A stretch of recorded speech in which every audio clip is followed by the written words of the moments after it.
Bonjour, hello. Le tuto d'aujourd'hui est fait pour apprendre à élaborer un graphique en pyramide des âges. Today tuto is to build the age pyramid chart. Yes. J'ai donc préparé dans un tableau les données nécessaires à la représentation d'une pyramide des âges, avec dans une première colonne les différentes tranches représentées sur l'axe, une deuxième colonne les données représentant les hommes par exemple, et une troisième colonne les données représentant les femmes. Je vais sélectionner le tableau entier pour faire le graphique. CTRL étoile à partir du moment où on est à l'intérieur du tableau fait très bien l'affaire. Et dans l'onglet insertion du ruban, je choisis un graphique sous forme de barres. Donc les barres horizontales. Voilà le graphique que je vais agrandir de façon à mieux visualiser ce qui va mettre à l'intérieur. Alors évidemment, tel qu'il est présenté ici, on est encore loin d'une pyramide des âges parce qu'on constate que les deux séries hommes et femmes sont du même côté de l'axe, alors que pour une pyramide des âges, il faudrait qu'une des séries soit à gauche et l'autre série à droite. Pour ce faire, on va simplement inverser le signe des données représentant une des séries, par exemple les hommes. Pour cela, je vais écrire, je vais m'amuser à mettre un signe moins devant chacune des données. J'écris -1 dans une cellule quelconque. Je valide en faisant CTRL-Entrée de façon à rester sur place. Ensuite, je fais un CTRL-C pour copier cette cellule. Je sélectionne l'ensemble des séries des hommes. Et dans la partie inférieure, dans le ruban accueil du bouton coller, je vais aller chercher collage spécial.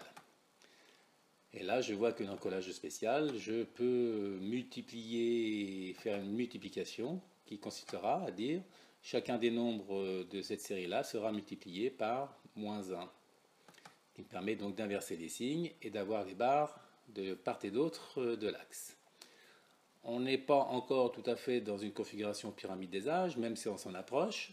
Pour cela, il faudrait que les barres des deux séries soient parfaitement l'une en face de l'autre. Pour cela, je vais sélectionner une des deux séries. Ici, donc, je sélectionne la série des femmes. Et dans les outils de graphique au niveau du ruban, je vais aller dans Format, Mise en forme de la sélection. On voit bien que c'est la série femmes qui est sélectionnée en haut de la liste déroulante dans le ruban Format. Mise en forme de la sélection. Le volet mise en forme s'affiche dans cette version 2013. Si vous êtes sur une autre version, il faut trouver la bonne option dans la boîte de dialogue qui s'afficherait en allant dans mise en forme de la sélection. Et on va simplement se contenter de dire on va superposer les séries. À la place de 0%, on va faire une superposition à 100%. Voilà, les barres se mettent parfaitement l'une en face des autres. Et si vous voulez jouer avec la largeur de l'intervalle pour gérer l'épaisseur des différentes barres, vous pouvez le gérer avec la largeur de l'intervalle ici. Je mets 100% pour avoir quelque chose d'un peu plus représentatif de ce que je veux. Ensuite, on constate que l'axe est au milieu des deux séries. Alors pour pouvoir le positionner parfaitement à gauche des deux séries, je vais sélectionner cet axe-là. On voit que je suis sur l'axe vertical, toujours dans le ruban format des outils de graphique en haut à gauche. On voit que c'est bien l'axe vertical qui est sélectionné. Toujours une petite vérification, c'est préférable. Et je vais aller dans les options d'axe. Ici, à droite. On va gérer les options des étiquettes, puisque là il s'agit de gérer les étiquettes de l'axe. Et dans ces options-là, on peut demander à mettre la position de l'étiquette, non pas à côté de l'axe, mais on va mettre l'étiquette en bas. Sachant qu'en bas, dans un graphique en barre, c'est à gauche. Voilà, et bien il me semble que le graphique est fait. Un détail près, c'est qu'on voit que les données des femmes sont à droite alors que la légende présente les femmes à gauche et les hommes à droite. Donc pour respecter le même ordre au niveau de la légende que ce que l'on voit dans le graphique, je vais sélectionner par exemple la série des femmes. Qu'est-ce qui permet de gérer la position des barres à l'intérieur du graphique? C'est le dernier argument que l'on voit dans la barre de formule ici. Le 2 que l'on voit en dernière position, c'est pour dire que la série des femmes est en deuxième position. Je vais simplement les inverser en mettant un 1 à la place du 2.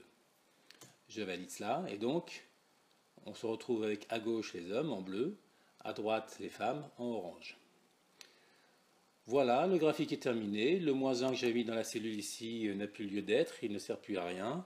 Je l'efface puisqu'il était là uniquement pour inverser le signe des séries.